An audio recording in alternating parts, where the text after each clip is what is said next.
state-of-the-art infrastructure, smart green campus, globally certified labs, KL deemed to be university. YCP రాజకీయానికి బోండా ఉమా ఒక బలిపశు కాబోతా ఉన్నారంటే ఇప్పుడైతే AP రాజకీయాలు చూస్తే అవునని అనిపిస్తోంది. ఎందుకు అంటే మొన్నటి ముద్రగడ సంతాప సభ ద్వారా ఆయన చేసినటువంటి వ్యాఖ్యలు కావచ్చు, ఆ తర్వాత పార్టీ వివరణ కోరినప్పటికీ ఆ వివరణ ఇచ్చే అంశానికి సంబంధించి ముందే మీడియాతో మాట్లాడడం కావచ్చు, కొన్ని వీడియోలు లీక్ల ద్వారా బయటికి పంపించడం కావచ్చు, ఇవన్నీ కూడా ఇప్పుడు పార్టీ అధిష్టానం దగ్గర ఉన్నాయి. 3 మెన్ కమిటీ ముందు కాసేపట్లో ఇటు బోండా ఉమా హాజరు కాబోతా ఉన్నారు. అయితే వైసీపీ చాలా రోజులు ఒక ప్రయత్నం చేస్తూ ఉంది. కూటమి పార్టీలో ఉన్నటువంటి స్నేహాన్ని చెడగొట్టాలనేది ఒక కీలకమైనటువంటి ఆలోచన. ఎందుకు అంటే ఈ 3 పార్టీలు బీజేపీ, టీడీపీ, జనసేన కలిసి ఉంటే తమకు అధికారం కలే అనేది వైసీపీకి చాలా క్లారిటీ ఉంది. సో అధికారం మీద ఉన్నటువంటి ఏదైతే నెగటివ్ ఓటు ఉంటుందో అది విడిపోతే మాత్రమే తమకు గెలిచే అవకాశాలు ఉంటాయి.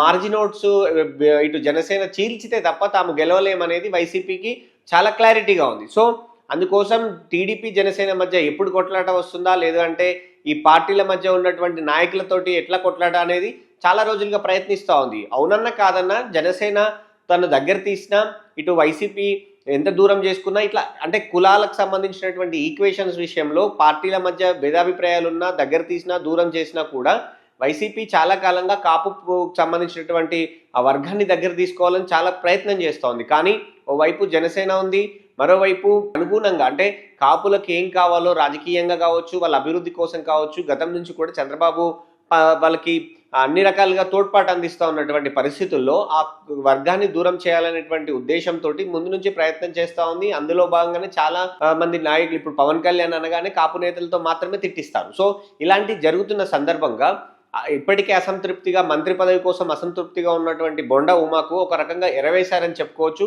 సో కాపు అనేటువంటి ఒక పదాన్ని పట్టుకొని, ఒక కులాన్ని పట్టుకొని, సో ఇప్పుడు బోండా ఉమాకు ఆ కాపు కులంలో అసంతృప్తి ఉంది అనేటువంటి ఒక అంశాన్ని పైకి తీసుకొచ్చేలాగా వైసీపీ ప్రయత్నం చేస్తూ ఉందని చెప్పుకోవచ్చు. ఎందుకు అంటే కాపుల్లో చాలా మంది ఇటు జనసేనలో ఉన్నారు, టీడీపీలో ఉన్నారు, వైసీపీలోనూ ఉన్నారు. కానీ బోండా ఉమా అసంతృప్తి, అసమ్మతి అనేది మొత్తం కాపు సామాజిక వర్గానికి అంటగట్టే ప్రయత్నంగా అయితే వైసీపీ చేయాలని భావిస్తోంది. అందుకే ఇటు ఒకవైపు ఇటు బోండా ఉమా తనకు సంబంధించి ఏదైతే నోటీసులు వచ్చాయో పార్టీ అధినాయకత్వం ఏదైతే నియమించిందో 3 మెన్ కమిటీ, ఆ కమిటీ ముందు హాజరు కాబోతున్న నేపథ్యంలో ఆయనే గతంలో ఇటు రఘురామ కావచ్చు, అలాగే వంగవీటి రాధా కావచ్చు, ఇట్లా కొంతమంది నాయకులు ఇతర పార్టీల నాయకులతోటి సన్నిహితంగా లేదంటే బయట ఎక్కడ కలిసినప్పుడు నవ్వుతూ మాట్లాడినటువంటి వీడియోలను ఆయన టీమే రిలీజ్ చేసింది. సో ఆ తర్వాత అంబటి మాట్లాడినటువంటి మాటలు చూస్తే ఖచ్చితంగా ఏదో కుట్ర ఉంది, ఏదో రాజకీయంగా కుట్ర చేస్తున్నారనేటువంటి అనుమానాలు అయితే చాలా బలపడుతున్నాయని చెప్పుకోవచ్చు. ఎందుకు అంటే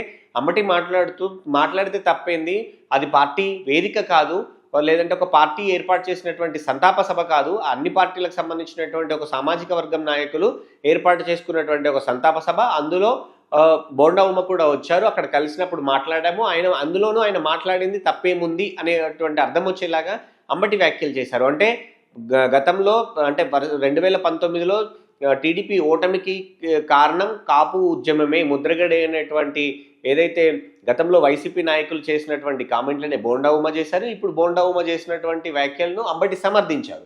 సో అంటే దాని అర్థం ఏంటి, ఒక రకంగా దీని వెనక బోండా ఉమ అసమ్మతిలో ఉన్నారని తెలుసుకున్న తర్వాత బోండా ఉమ కేంద్రంగా వైసీపీ రాజకీయం నడుపుతోంది, కాపు సామాజిక వర్గం కేంద్రంగా వైసీపీ రాజకీయం చేయాలనుకుంటుంది అనేది చాలా స్పష్టంగా కనపడింది. అయితే ఇక్కడ బోండా ఉమ అంత చిన్న స్థాయి లీడర్ ఏం కాదు, ఎమ్మెల్యేగా చాలాసార్లు గెలిచారు, ఆయన కీలకమైనటువంటి విజయవాడ నగరానికి సంబంధించినటువంటి ఎమ్మెల్యేగా ఉన్నారు.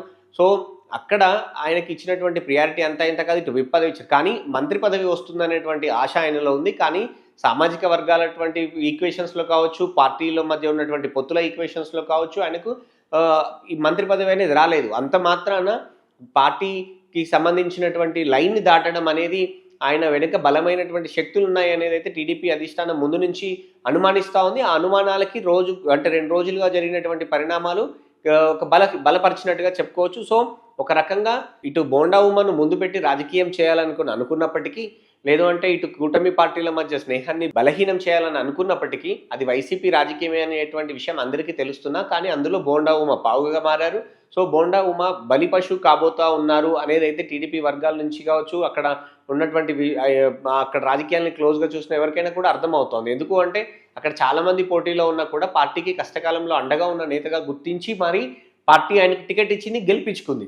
సో అలాంటి నేతను ఇప్పుడు ఏకంగా పార్టీ మీద, ప్రభుత్వం మీద అసంతృప్తి వ్యక్తం చేయడం, ఆఫ్ ద రికార్డ్ మాట్లాడుతూ చేసినటువంటి వ్యాఖ్యలు కావచ్చు, రిలీజ్ చేసినటువంటి వీడియోలు కావచ్చు, అవి కూటమికి ఇటు ప్రభుత్వానికి ఇబ్బందికరంగా మారిన నేపథ్యంలో ఈ 3 కమిటీ విచారణ తర్వాత వేటు వేయడానికే మొగ్గు చూపే అవకాశాలే ఉన్నట్టుగా కనపడుతోంది. అయితే ఒక నేతకు సంబంధించి ఒక అసంతృప్తి మొదలైనప్పుడు, చిన్నగా ఉన్నప్పుడే గట్టి నిర్ణయాన్ని తీసుకుంటే తప్ప ఇక భవిష్యత్తులో ఇట్లాంటి కుట్రల్లో ఇంకొకరు పావు కాకుండా ఉంటారు అని అయితే పార్టీకి సంబంధించినటువంటి కూటమి పార్టీలు అన్నీ కూడా బలంగా నమ్ముతా ఉన్న నేపథ్యంలో ఇటు బోండా ఉమకు సంబంధించి అయితే షాక్ తప్పదు అనేది అయితే సర్వత్రా అభిప్రాయం వ్యక్తం అవుతోంది.